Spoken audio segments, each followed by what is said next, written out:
Hello students.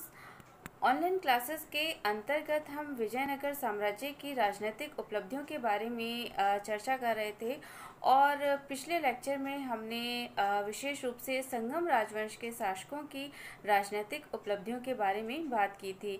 आज के व्याख्यान के अंतर्गत हम विजयनगर साम्राज्य के सलूब राजवंश, तलूब राजवंश और अराविडु राजवंश के शासकों के राजनीतिक उपलब्धियों के बारे में बात करेंगे।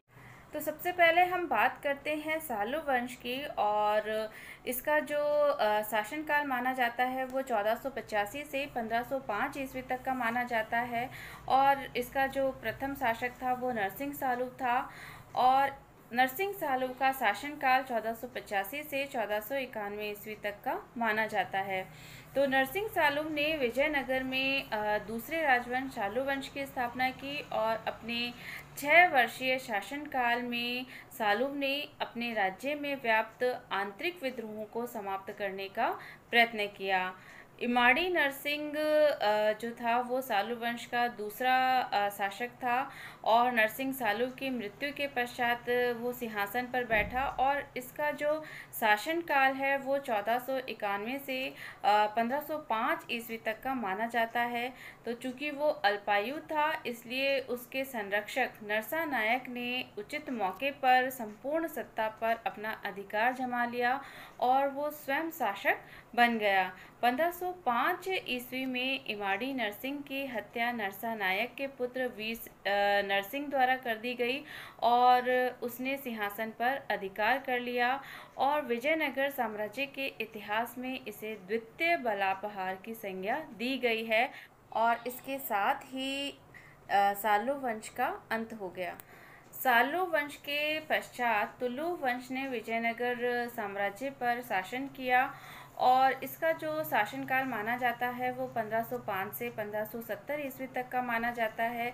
इस वंश की स्थापना वीर नरसिंह द्वारा की गई, और उसका जो पूरा शासनकाल था वो आंतरिक विद्रोहों और बाह्य आक्रमण से प्रभावित रहा।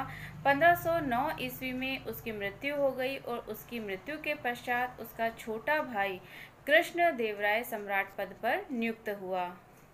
कृष्ण देव राय का जो शासनकाल था वो 1509 से 29 ईस्वी तक का माना जाता है, और कृष्ण देव राय विजयनगर साम्राज्य का महानतम शासक माना जाता है। उसके शासनकाल में विजयनगर ऐश्वर्य और शक्ति के दृष्टिकोण से अपने चरमोत्कर्ष पर पहुंचा, और कृष्णदेव राय जिस समय शासक बने उस समय की परिस्थिति बहुत ही प्रतिकूल थी। विजयनगर के बहुत सारे सामंत शासक विद्रोही हो गए थे। उड़ीसा के गजपति नरेश ने विजयनगर के पूर्वी तथा उदयगिरी के क्षेत्रों पर अपना अधिकार कर लिया था।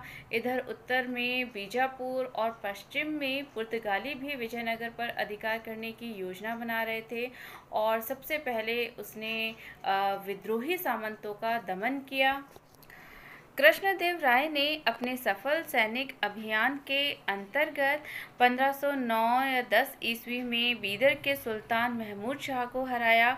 1512 ईस्वी में कृष्णदेव राय ने बीजापुर के शासक यूसुफ आदिल शाह को परास्त किया और रायचूर दोआब पर अपना अधिकार जमाया, और उसके बाद उन्होंने गुलबर्गा के किले पर भी अधिकार कर लिया।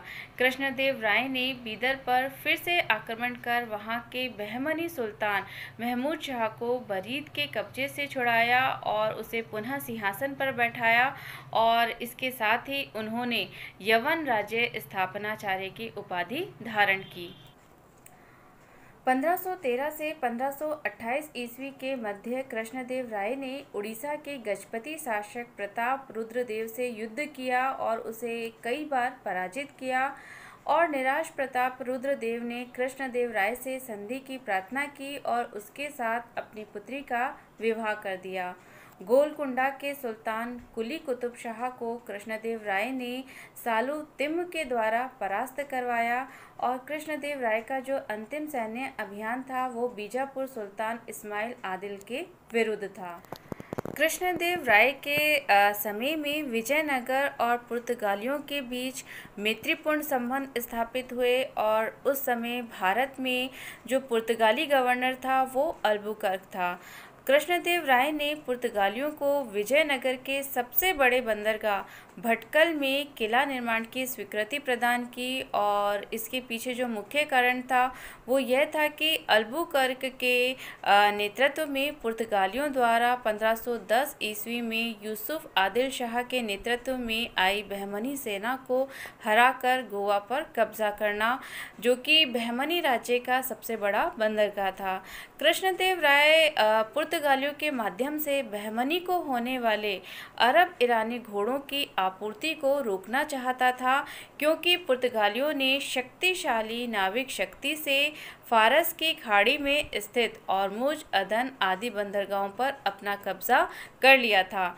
पुर्तगालियों ने विजयनगर के साथ संधि की शर्तों के अंतर्गत विजयनगर को ही आयातित घोड़े बेचने का वचन दिया था, और कृष्णदेव राय के समय में जो पुर्तगाली यात्री डोमिगो पायस था वो विजयनगर की यात्रा पर आया।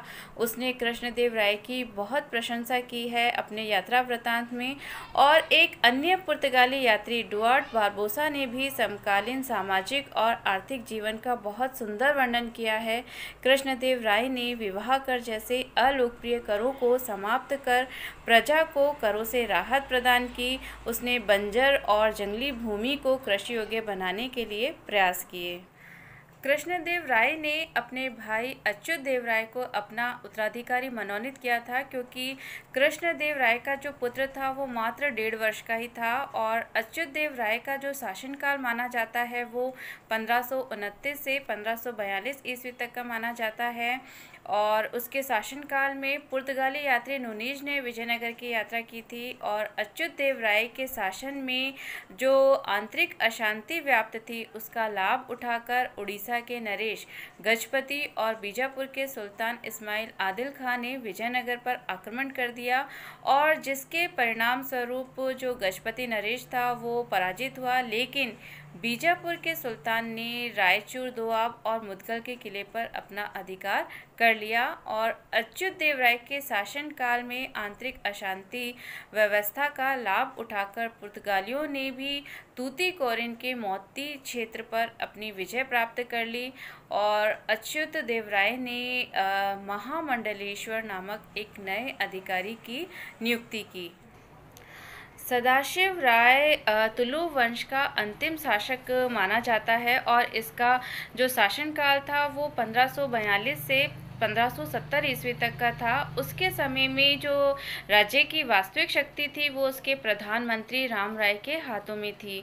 राम राय की नीति का जो लक्ष्य था वो था दक्कन की सल्तनतों के झगड़ों में सक्रिय भूमिका निभाना, और इसमें उसको सफलता भी प्राप्त हुई। इसने पुर्तगालियों से एक व्यापारिक समझौता किया जिससे बीजापुर के राजा को घोड़ों की बिक्री बंद कर दी गई। राम राय ने पुर्तगालियों को अपने साम्राज्य विस्तार और हिंदू मंदिरों का विनाश करने से रोका, और उनकी जो साम्राज्यवादी महत्वाकांक्षाओं और धर्म परिवर्तन कराने संबंधी नीति थी उसको उसने सफल नहीं होने दिया। विजयनगर साम्राज्य की बढ़ती हुई शक्ति से जो दक्षिणी सल्तनतें थी वो बहुत आशंकित हो गई थी, और उन्होंने अपने पुराने मतभेदों को भुलाकर अब आपस में संगठित होने का संकल्प लिया। सदाशिव राय के शासनकाल की जो सबसे महत्वपूर्ण घटना कही जाती है वो राक्षसी तंगड़ी का युद्ध या तालीकोटा का युद्ध कहा जाता है, और ये जो युद्ध था वो 23 जनवरी 1565 ईस्वी में हुआ। यह युद्ध राम राय के नेतृत्व में विजयनगर और बीदर, बीजापुर, गोलकुंडा और अहमदनगर इन 4 मुस्लिम राज्यों की संयुक्त सेना के मध्य लड़ा गया। गोलकुंडा और बरार के बीच आपसी शत्रुता थी, और इसी कारण से बरार इस युद्ध में शामिल नहीं हुआ। चारों राज्यों की मुस्लिम सेनाओं की बीजापुर के सुल्तान अली आदिल शाह की पहल पर आक्रमण कर देना ही इस युद्ध का मुख्य कारण माना जाता था। इसमें अंततः विजयनगर साम्राज्य की पराजय हो गई, और इस युद्ध के पश्चात जो विजयी मुस्लिम सेनाएं थी उन्होंने पूरे विजयनगर को जलाकर नष्ट कर दिया। सैवल जो था वो इस युद्ध का प्रत्यक्षदर्शी था, और इसने अ फॉरगॉटन एम्पायर नामक पुस्तक में इस युद्ध का वर्णन किया था। इस युद्ध के बाद विजयनगर साम्राज्य का पतन प्रारंभ हो गया, क्योंकि इस युद्ध में राम राय की मृत्यु हो गई थी और उसके बाद उसका छोटा भाई तिरुमाल विजयनगर के प्रधानमंत्री पद पर नियुक्त हुआ और उसने विजयनगर के स्थान पर पेनुगोंडा को अपनी राजधानी बनाया। विजयनगर साम्राज्य का जो अंतिम राजवंश था वो अराविडु या अरविंदो वंश था और इसका शासनकाल 1570 से 1650 ईस्वी तक का माना जाता है और अराविडु वंश की स्थापना 1570 ईस्वी के लगभग तिरुमाल ने सदाशिव को अपदस्थ कर पेनुकोंडा में की। उसका जो उत्तराधिकारी था वो रंग द्वितीय हुआ और रंग द्वितीय के बाद वेंकट द्वितीय शासक बना। उसने चंद्रगिरी को अपना मुख्यालय बनाया। 1612 ईस्वी में राजा ओयडियर ने वेंकट द्वितीय की अनुमति प्राप्त कर रंगपट्टम की सूबेदारी के नष्ट होने पर मैसूर राज्य की स्थापना की। वेंकट द्वितीय विजयनगर साम्राज्य का अंतिम महान शासक था और श्री रंगा तृतीय अराविडु वंश और विजयनगर साम्राज्य का अंतिम शासक था। तो बच्चों, आज हमने विजयनगर साम्राज्य के सालुव, तुलुव और अराविडु राजवंश के विभिन्न शासकों की राजनीतिक उपलब्धियों के बारे में बात की।